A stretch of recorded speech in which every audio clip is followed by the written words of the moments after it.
माहिती आहे का देवाचा खरा भक्त कोण आहे? एक वेळेस नारदजीने भगवान विष्णूला प्रश्न विचारला, म्हणे देवा तुमचा सर्वात श्रेष्ठ भक्त कोण आहे? त्यावेळेस नारदजीला वाटलं आपण काय करतो, दिवस रात्र फक्त देवाचं नामस्मरणच करतो, मग देव मलाच म्हणतील. देव म्हणतील नारदजी तुम्ही श्रेष्ठ भक्त आहात.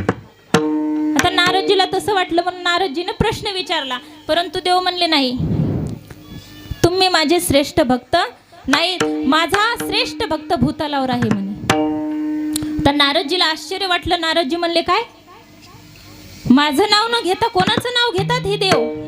म्हणे मला त्याचा काय करा पत्ता द्या, मी त्याच्याकडे जातो, मला बघायचंय तो कसा श्रेष्ठ भक्त आहे तो. आता देवाने पत्ता दिला. तो त्याच्या घरासमोर नारदजी वेश बदलून आले तर तो साधा किराणा मालाच्या दुकानामध्ये व्यापार करताना तो माल विकताना दिसला. नारदजी म्हणले हे कसलं श्रेष्ठ भक्त, हा तो व्यापार करतोय, धंदा करतोय, कष्ट करतोय ना, हा कसला श्रेष्ठ भक्त.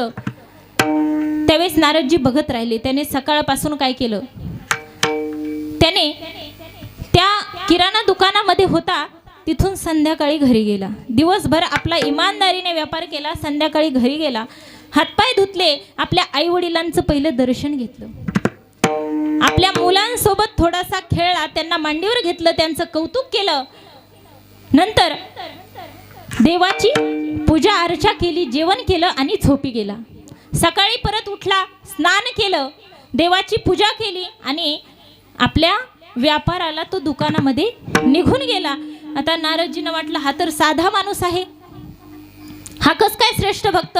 त्यावेळेस नारदजी देवाकडे गेले, म्हणले काय हो देवा, मला कुठं पाठवलं तुम्ही? तो किराणा मालाच्या दुकानात काम करतोय आणि तिथे तुम्ही मला पाठवलं, हा कसला श्रेष्ठ भक्त. त्यावेळेस देव म्हटले नारदा आता एक काम कर, मी तुला तेलानं भरलेला दिवा देतो, तो दिवा घेऊन तुम्ही काय करायचं, सगळ्या पृथ्वीवर भ्रमण करून यायचं, फिरून यायचं. परंतु तो काठोकाठ भरलेला दिवा होता, त्या दिव्यातला एक थेंब सुद्धा खाली पडला नाही पाहिजे. आता नारदजी घेऊन गेले तो दिवा. नारदजी दिवा घेऊन फिरत असताना नारदजीचं सगळं लक्ष कशाकडे होतं, त्या दिव्याकडे होतं.